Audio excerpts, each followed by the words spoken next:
Saturn is the key in so many ways to what is happening with all its moons.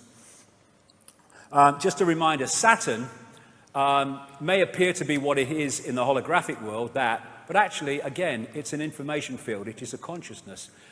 Everything is aware. Everything has a consciousness. So these planets and suns, they have consciousness. They have awareness. They are entities in their own right. And interestingly, this is an accepted ancient symbol of the sun.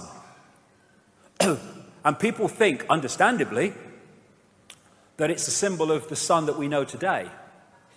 But is that symbol more likely to be the sun we know today or the sun we once knew? Saturn. Saturn is the key to understanding so much.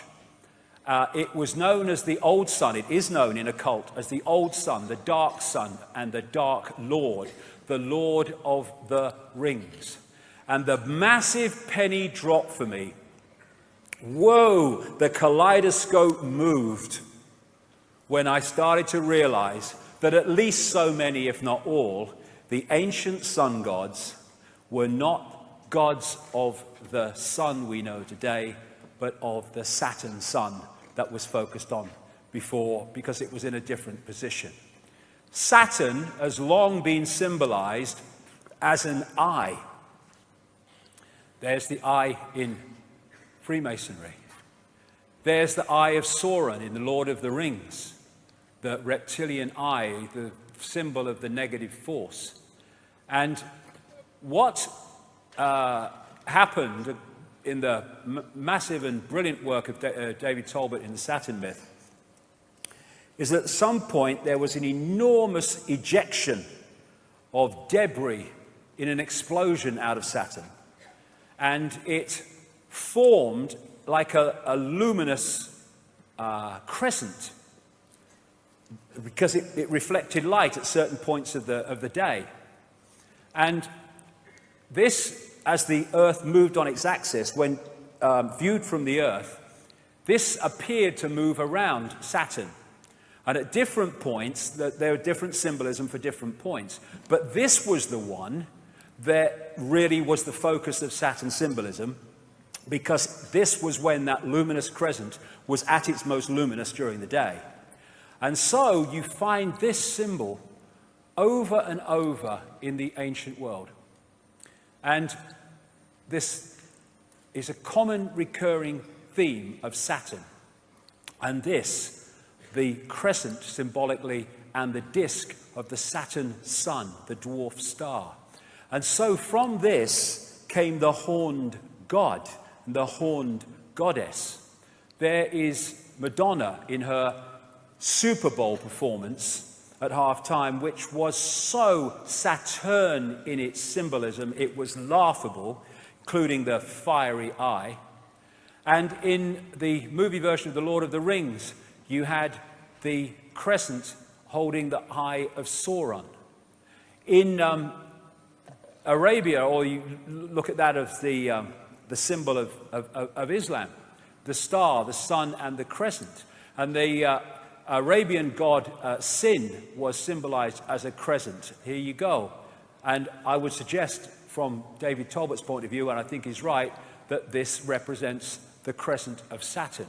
This is the guy who started a satanic Saturn organization or secret society out of Germany called the Brotherhood of Saturn. And there's that symbol of the sun, look, with a dot. That's Saturn, not the sun that we have today, and the horned god. Molech, who is symbolized at Bohemian Grove as the owl, is also symbolized as the bull. And there's the horns with Saturn in the middle. And so you have the bull gods of Mesopotamia.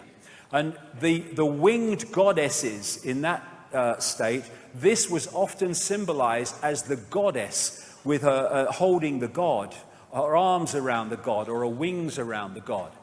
And there is another version of that with the god Saturn and the crescent. And there it is on the Great Seal of the United States, exactly the same symbolism. There it is in the Air Force Special Operations Command. There it is in the symbol of the House of Windsor. There it is in the United Nations with the target on the world, very appropriately. There it is in the eagle of Rome. Here it is in Freemasonry. The flying disc of Egypt and other places is Saturn. And thus you have the Rosicrucian order, which connects into this network, using that flying disc symbolism. And so many of these logos carry the same symbolism. And in her Super Bowl performance, Madonna had the flying disc of Saturn. This is another ancient Saturn symbol because at some points, apparently, it seemed to give off 4 very distinct lights, which became known as the 4 corners or the 4 rivers or the 4 ways. And so you find it, because of these bloodlines connecting into all these institutions, you find it in the Roman Church, you find it on the mace in the Houses of Parliament, you find it on the crown, you found it in the Celtic cross, and you find it in one of the major secret societies in the network, the House of Malta. It's known as the Maltese cross. It was also symbolized, this Saturn symbol and crescent, as the flying god in his flying boat. This is Horus in his heavenly boat. This is why it's used in the boats used in Freemasonry. This is a Freemasonic building on the Isle of Wight, funnily enough. And that is massive. I'm not saying Annie Lennox knew it was, just let's do this, it'd be a good idea. But that was massively Saturn symbolism when you watched it play out. Then you've got this symbol of the horned god. Again, Saturn, Satan, as it also became known, which is you find with so many politicians. And Pat Robertson, this so-called Christian evangelist, yeah, okay. And talking of horns and horned gods, in astrology, Saturn is connected to Capricorn. And so one of the Saturn symbols is the goat.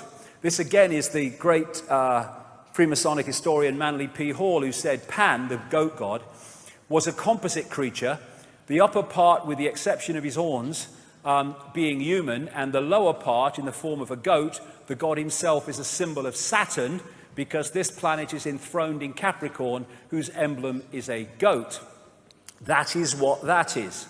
Baphomet, worshipped by Satanists. It's a symbol of Saturn. And I'm going somewhere with this, because I'm going why they're focused on Saturn.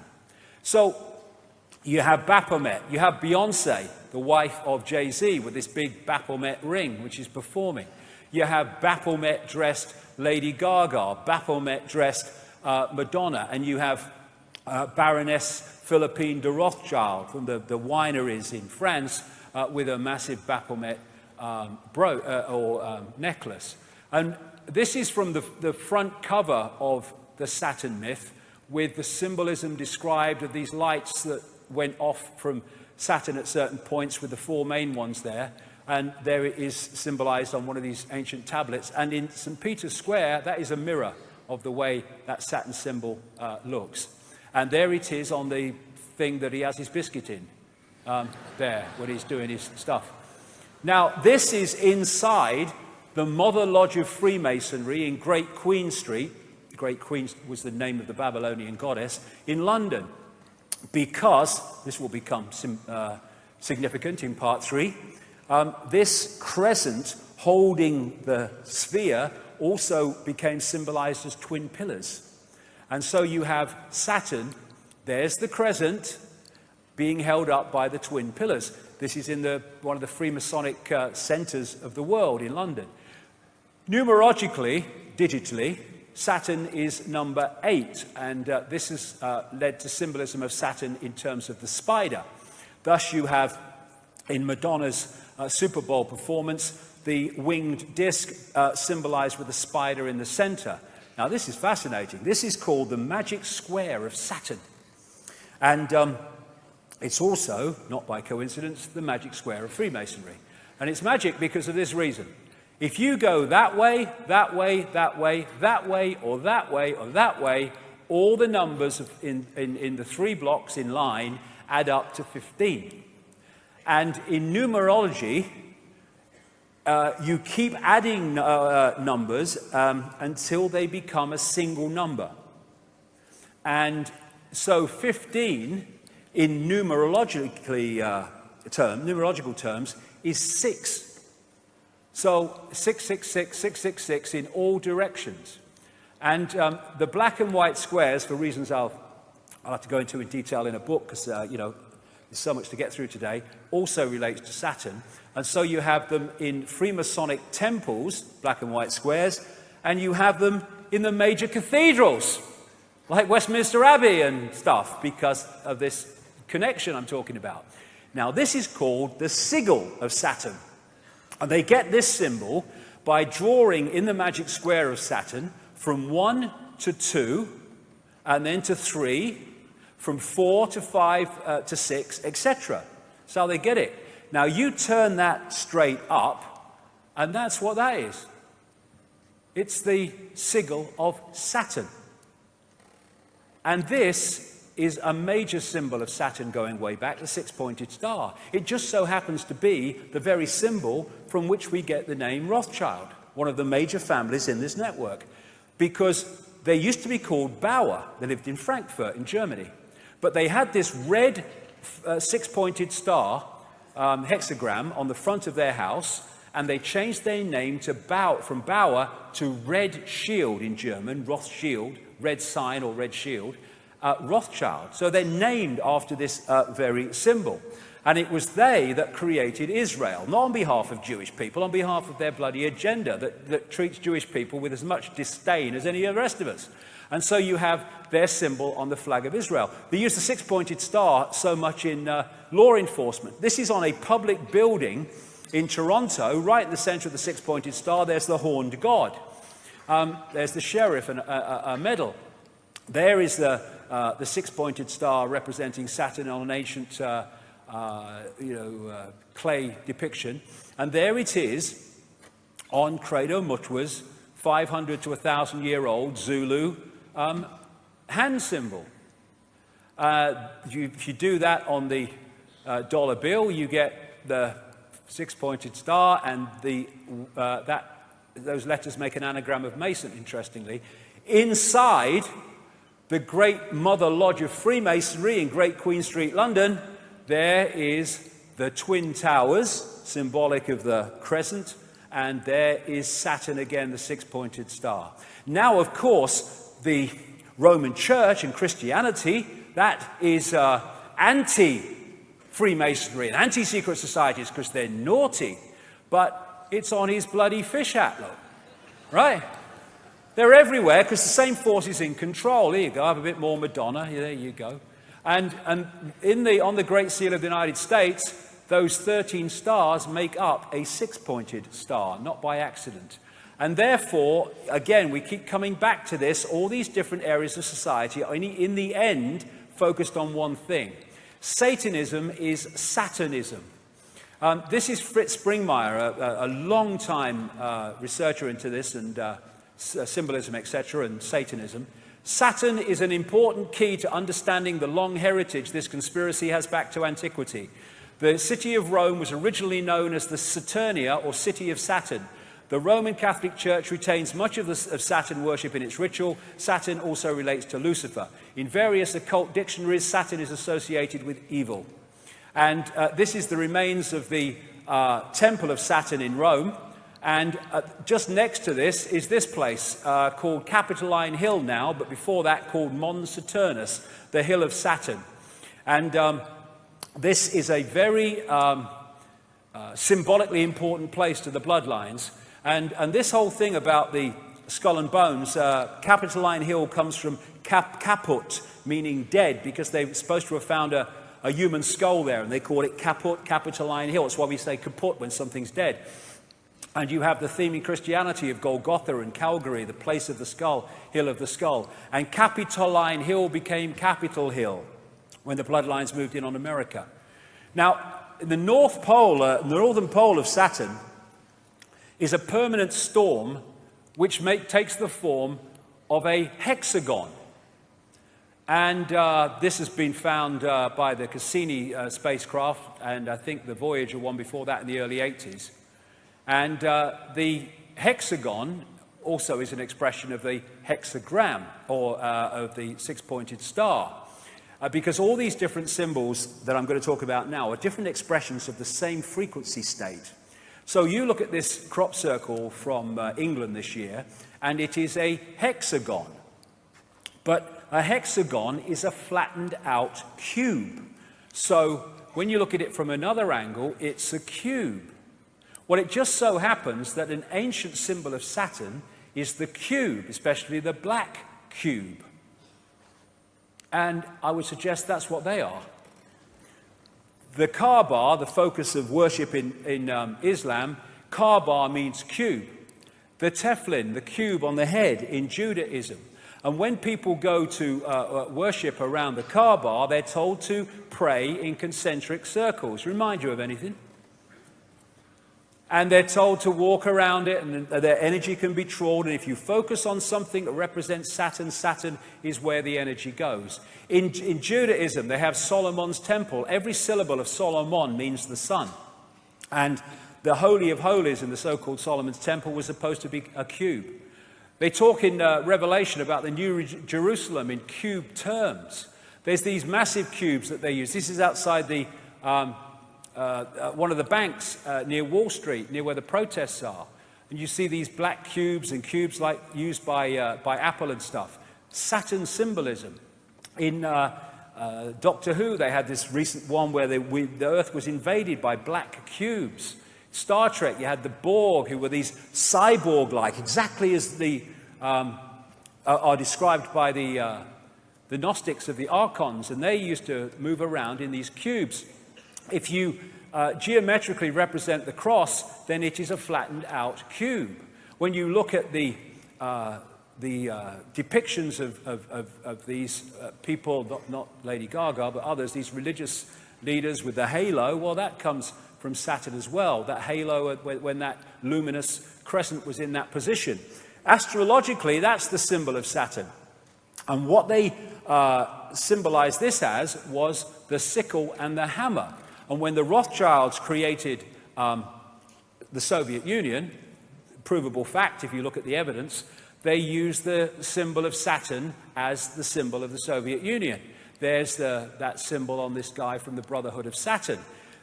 The Jesuits are a major secret society in this global network, and there's the symbol of Saturn in their symbolism very bloody clearly. The snake on the cross also relates to this in some ways. Now, this is going to take us forward here, because the god of Saturn of the Greeks was called Kronos. And Kronos was, because he was the god Saturn, the sickle, the scythe, was represented as holding the scythe, and also he was depicted as the god of time. And he had the beard, the white beard, and he became Old Father Time. That's Kronos, that's the god of Saturn. He also became the Grim Reaper, because Saturn is the planet, I say, son of death. And Kronos became Crown, a symbol of the bloodlines. Kali, a goddess related to Saturn, it was called the Black One, and the goddess of time, depicted with a protruding tongue. There's Madonna again. I mean, she must have the bloody book she works through, this one. The god El, the Hebrew god El, was their god of Saturn. So El and Elohim are demiurge and archons, I would suggest. So we have archangels, Michael, Gabriel, Uriel, Raphael, another name for Jesus, Emmanuel. We have the Gospels, Chapel, elders, elevated to the priesthood, elections where pawns are elected to serve the elite. We have Isis, Ra, El, all names relating to Saturn. Saturn, Kronos, Satan, Black Sun, Dark Lord, they're all the same thing, the expression of this force. And here you have Moloch, who they worship at Bohemian Grove, and he is a god of Saturn, this recurring theme. They also represent Moloch as a bull, as I said earlier, and so you have that as the symbol of Wall Street. And the golden calf in the Bible is Moloch, Saturn. The Greeks talked about Saturn used to eat his own children. And here's the colors of Satanism and the colors of Saturn, black and red, same as the royal protocol. the robes of the judge, the robes of the clergy, the square hats of the universities, the hammer that the judge uses, it's all Saturn symbolism. You see Saturn profusely used in symbolism of the corporate world. And this earth, wind and fire, they got the bloody set.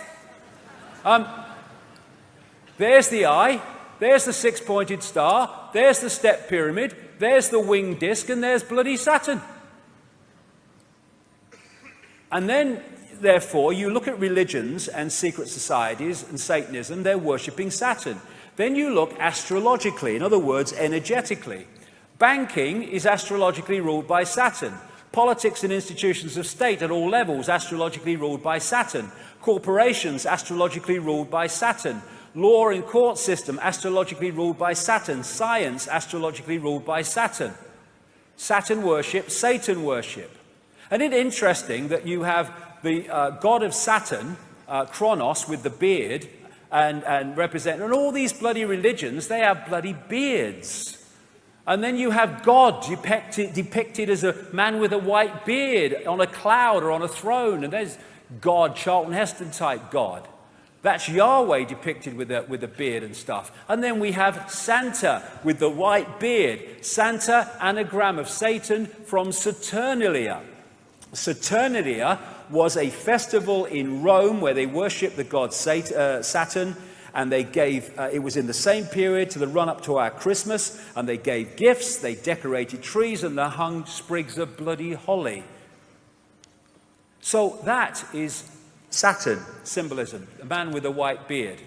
This is Ancient of Days, a painting by William Blake from, I think, 1794 or something like that. Ancient of Days is an old name for God.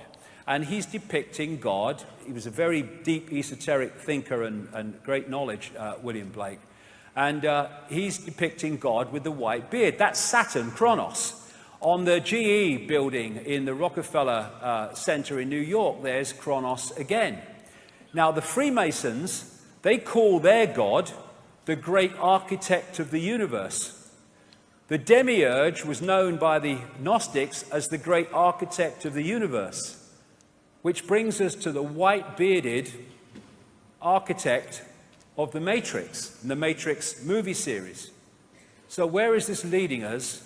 Well, again, this needs to go, if we're going to go anywhere with this, because I'm going into fantastic areas here, but this is where the information has taken me very, very clearly.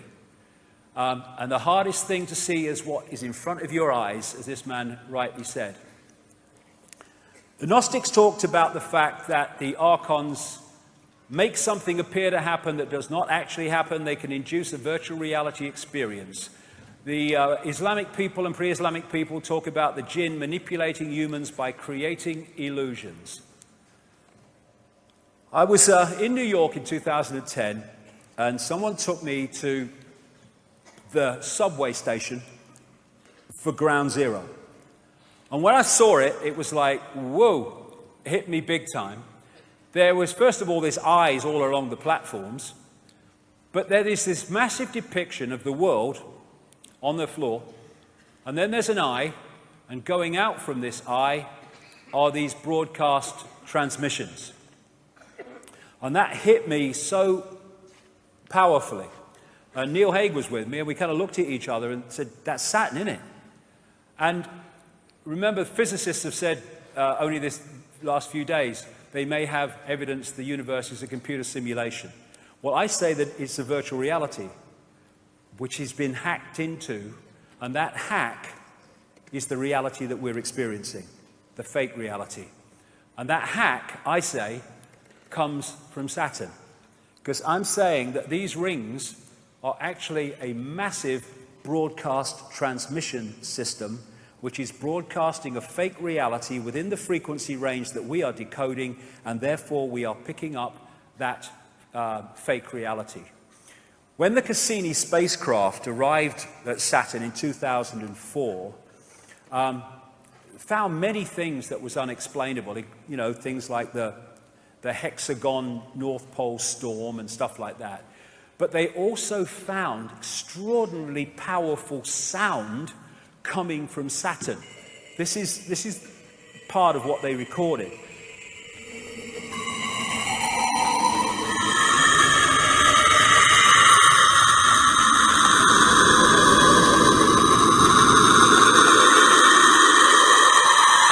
Nice, man.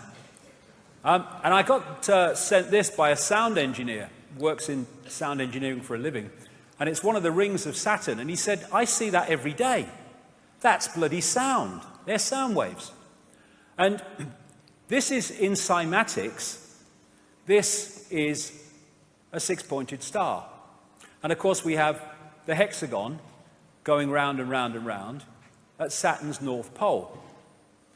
This is a standing wave created by sound, rings.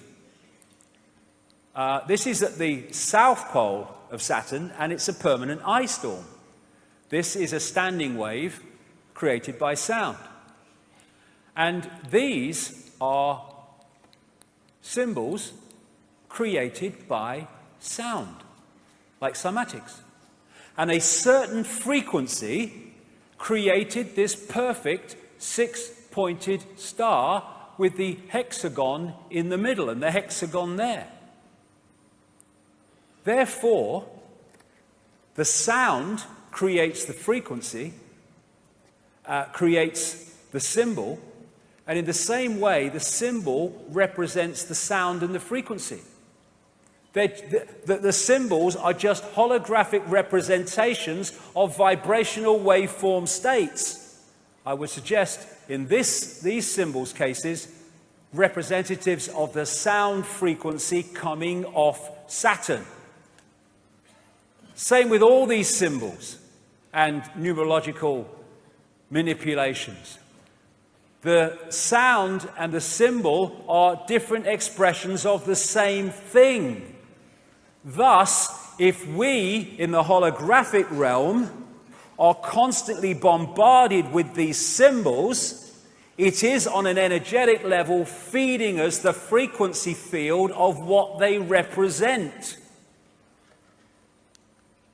And Saturn, when described pre-cataclysmic, didn't have rings. So where'd they come from? Well, maybe it had rings, but it weren't rings we could see. We can see them now. Well, this guy, Norman Bergeron, has he's in his 90s now, I think. He has a long, long history in space research, technological research, going way back. And his life changed when he started studying the pictures that came back from the Voyager 1 and 2 space expeditions to Saturn. They arrived in 1980-81. Because when he studied them, he realized there was something very strange about Saturn's rings. And he said this in his book, The Ringmakers of Saturn.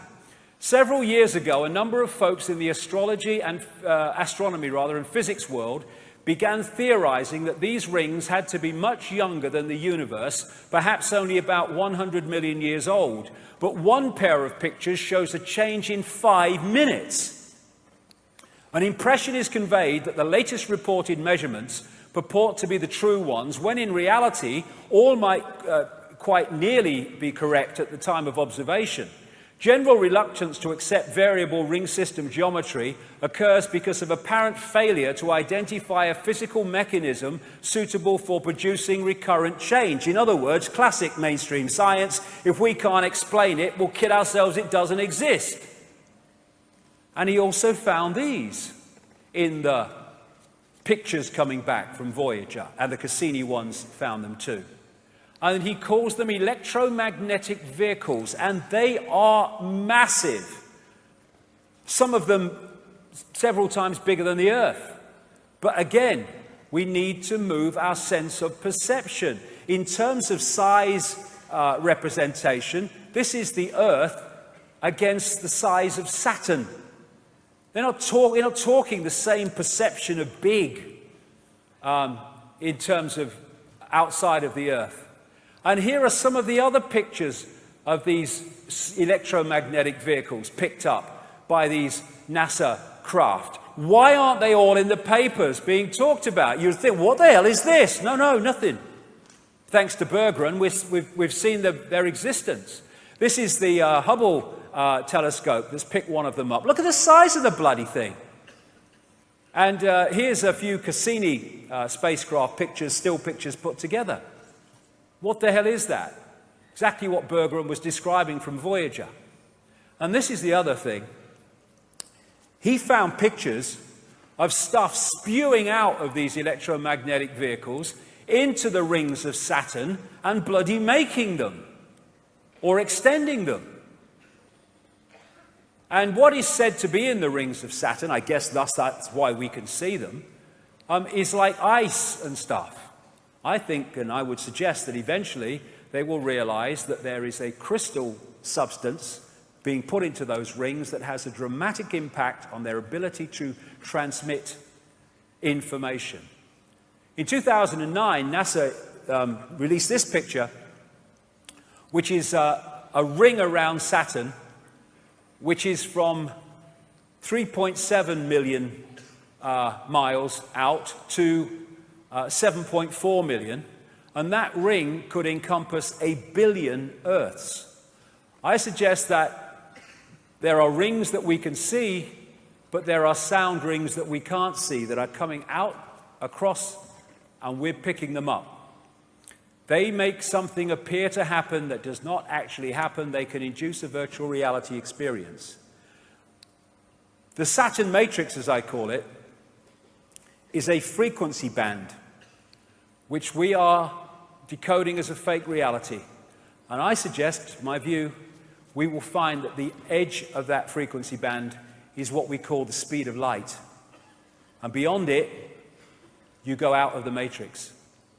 And when all the genetic tinkering that the ancients talked about went on, the human form was being manipulated to be tuned in to receive and transmit within the frequency band of this Saturn broadcast, and pulling people from a heart state beyond the matrix into an emotional point of interaction massively in the matrix was a major way of tuning us into this fake reality. We talk about people who don't think for themselves as being in the box. Maybe we ought to say that they're in the cube.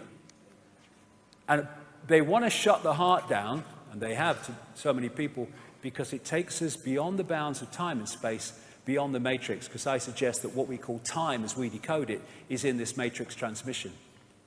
I'll whip through this quickly because I've talked about this in my books at great length, and I've talked about this at Under London Talks. But I say the moon is a construct or a part construct.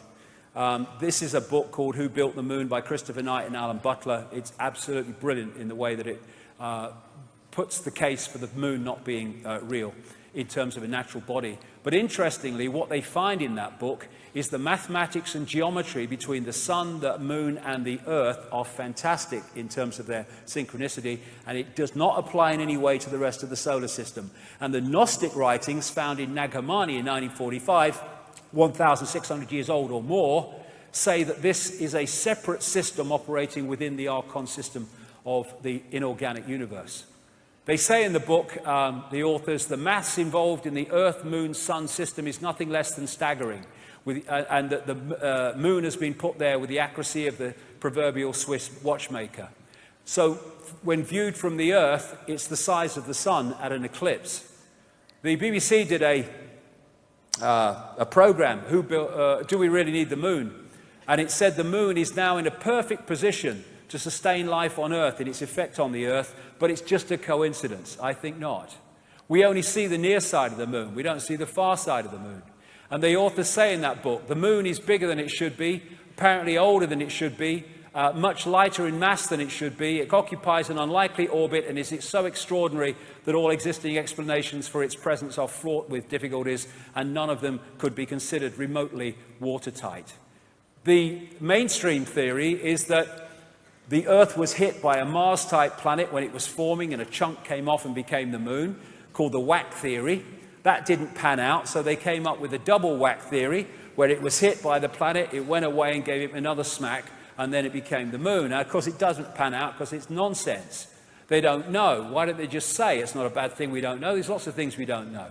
The best explanation for the moon is observational error. The moon doesn't exist, said this scientist at the Smithsonian Center for Astrophysics. It's easier to explain the non-existence of the moon than its existence, blah, blah, blah. It goes on. And you know, I'll go through this because I don't want to run over too much time. I'll just mention a few things about the moon.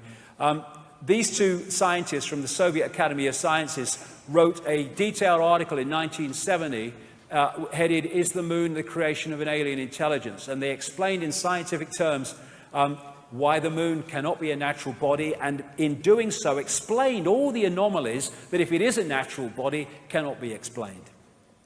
This guy, Sergeant Wolf, talked at the National Press Club a few years ago and told of his experiences on the inside at NASA, where he saw things like alien bases on the moon and stuff like that. And there's all these towers and strange phenomenon, like this blue light called blue gem or blue dome that they can't explain on the moon. And these artifacts on the moon that clearly are not natural. Look at that one. What the bloody hell is that?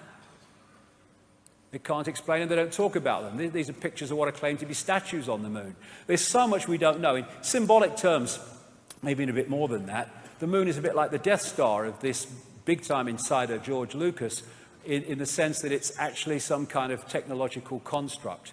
And it's my view, as I've said before in previous books, that what the moon is doing, in its present use anyway, is taking this Saturn broadcast and acting as an amplifier to fire it at the Earth, so we get it in massively increased power and therefore effect. It's acting a bit like a dish transmitting information which we're picking up and decoding into a fake reality. Now, 9 months after I'd written that in a book called The Human Race Get Off Your Knees, someone sent me an email from Brazil, I think it was, a lady, and said, "Have you read this book, Earth, by Barbara Marciniak? Because I've just read your book and I think you'd find it interesting." And she sent me some page numbers. Barbara Marciniak is what they call a channel. And lots of channels are not channels. They just think they are. But, you know, if you get a genuine one, then you can get out there and bring information out from other dimensions into this one. You can get some profound information that way. And she's done a lot of great stuff, Barbara Marciniak. I've met her a few times. Anyway, I hadn't read Earth. I'd read the first book that she wrote, but not Earth. Anyway, I sent for it. I went through the page numbers, and I'm like, whoa, this is 9 months after I've said this stuff in Human Race Get Off Your Knees. And this was a channeled book, and this is what was in the book. 1996, I think this came out. The moon is a very powerful electromagnetic computer. The energy from the moon has been beaming electromagnetic frequencies onto the Earth for eons now to maintain the two-stranded DNA. The moon is a satellite that was constructed. It was anchored outside Earth's atmosphere as a mediating and monitoring device, a supercomputer or eye in the sky. Earth must be owned by those who dwell there. However, it is not. You have outside gods, creator energies, who prevent you as a species from having free reign with your kundalini. That's the energy of awakening, in effect. The influence of the moon as a main satellite computer affects all of the Earth. The moon's programs have for eons been of great limitation towards human beings. There are repetitive cycles that the moon creates to which you respond. The tales about the full moon and insanity, madness and heightened bleeding are all quite true. You know that television influences you a great deal. The moon is the same way. And astrologically, just as a very quick aside, when that great rearrangement happened, of course, astrologically, everything changed as well in terms of the influence of the astrological energies upon the human perception, because suddenly all these bodies are in different positions to where they were before. So the Saturn-Moon matrix, as I call it, I say anyway, is generating a frequency band, a fake reality, which we are decoding to be what seems to be a real reality, and the genetic manipulation has tuned us into it and created this cycle of round and round the garden. It's coming, it's coming, it's coming, as the guy said in the video. And Neil Haig has this concept of moonopoly, or Saturn moonopoly. And it goes like this. You get up in the morning and you have your breakfast and then you go to work. And then you have your lunch, sandwich normally, and then I go to work and then I go home and then I have my tea and then I watch a bit of telly and then I go to bed. Then I get up and I go to work, and then I have my lunch, sandwich and all. And I mean, look at us. We are infinite consciousness, infinite awareness. All that is, has been, and ever can be.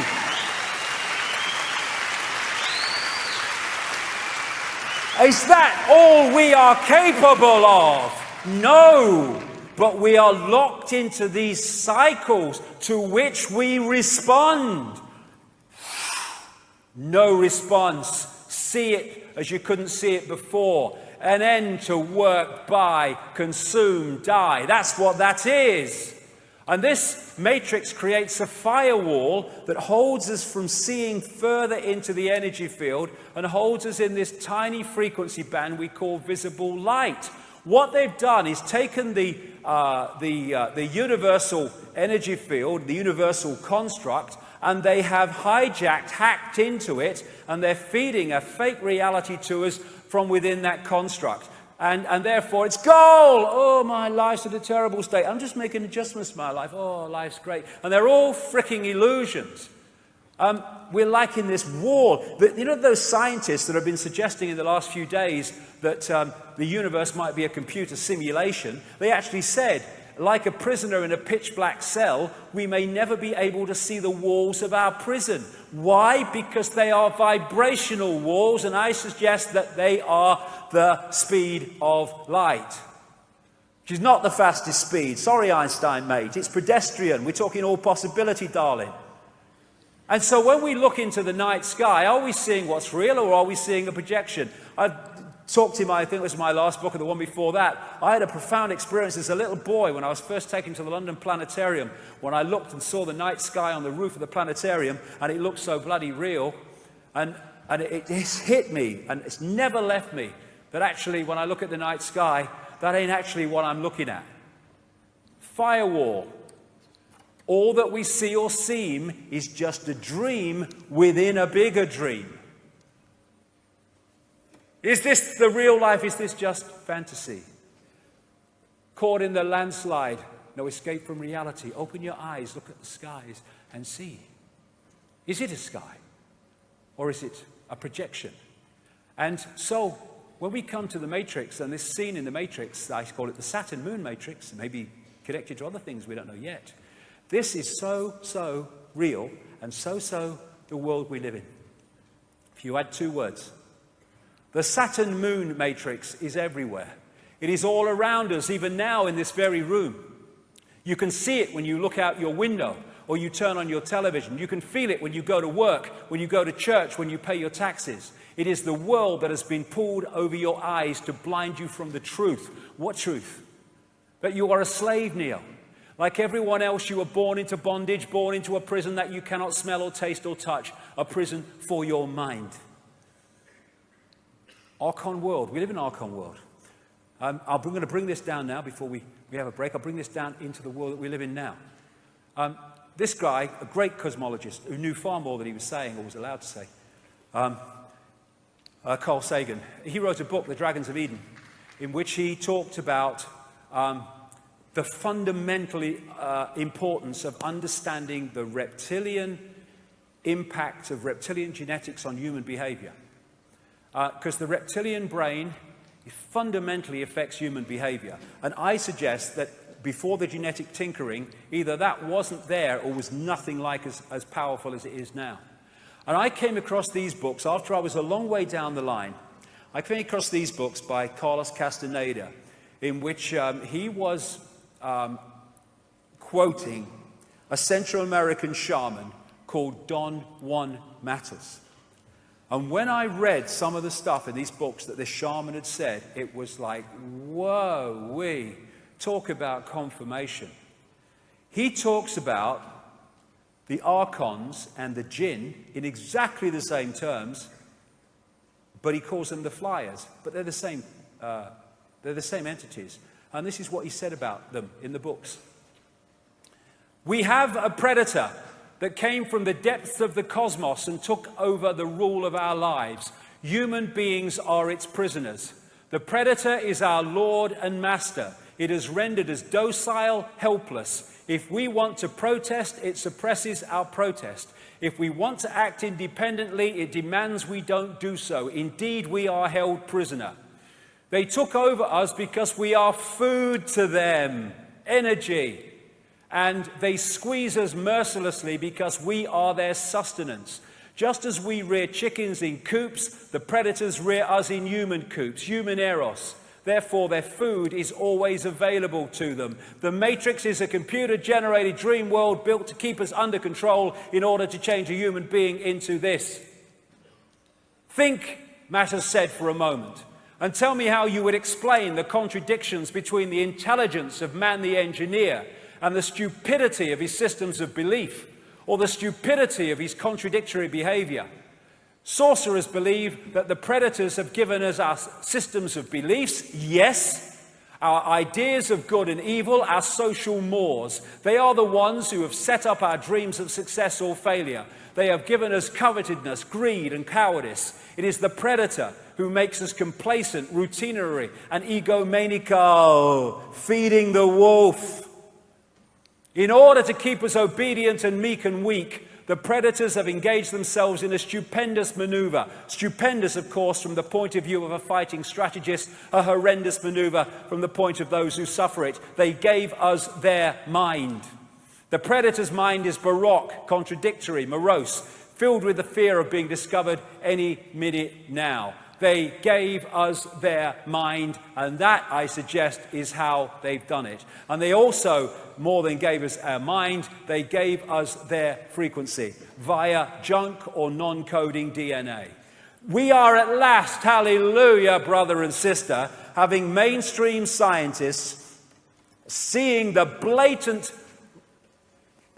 beyond belief, obvious that 98% of DNA, which they have called junk because they didn't know what it did and said it had no function, actually does, stands back in amazement, have a function. And in that 98% of DNA, non-coding DNA, are programs, behavior programs, perception programs, emotional programs that if we are not beyond mind-body conscious, we lock into and they become us. People in that state, I suggest, it is very possible, and I say highly likely, they can go through an entire human lifetime and not have an original thought or emotional response that isn't coming from the program. This is Boston University and Harvard Medical School research. They examined 37 DNA sequences containing at least 50,000 base pairs and one with 2.2 million base pairs. Lead researcher Eugene Stanley. Non-coding DNA sequences do contain a structured language fundamentally unlike the coding in genes. We therefore need to consider the possibility that the junk DNA may carry some kind of message. Yes, it does, many. And one of them is the human control system when we're pulled into body-mind.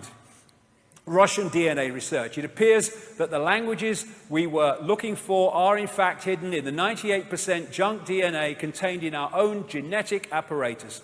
The basic principle of these languages is similar to the language of holographic images based on the principles of laser radiations of the genetic structures which operate together as a quasi-intelligent system. And this recent announcement by this institute at the Harvard Medical School, all data that humanity creates in a year can be stored on 4 grams of DNA. That's how much information we have in the human structure.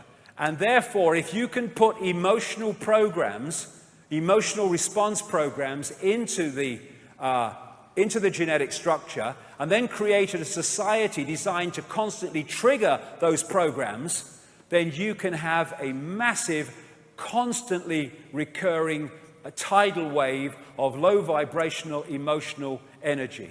And when you, to feed off, and when you go beyond the body, like with Jill Bolte Taylor earlier, or these near-death experiences, what is the common theme when they go beyond the body? I felt calm, at peace, I just was. There was no thought pattern and no human emotion. Because so much of it is coming from the body. It's a program. And when you go into the heart and you go beyond time and space, you stop reacting in the sense of the program, and you stop delivering the food, the sustenance of that which is behind it. I did not judge and did not feel I was judged. I loved being in that painless state of existence. And if you want to feed off human energy, low vibrational, if you've got these programs within the human genetic structure generating that energy, well, you're home and bloody dry. This is the mind that we've been connected to. Why do rules have power over our minds? It's all about rules, because it's all about control. And this part of the brain, the reptilian brain, where we get cold-blooded behavior, territoriality, desire to control, right is might, and all that stuff, might is right, that is massively part of the reaction system. Because the reptilian brain is about survival. It's about constantly scanning the environment for threats to survival, not just physical survival, but survival financially, survival of the job, survival of the relationship. Be afraid, be very afraid, because the big band of monsters coming as soon as we've invented him. This is why we're constantly given reasons to be frightened, because that locks us into the reptilian brain and therefore into this collective mind.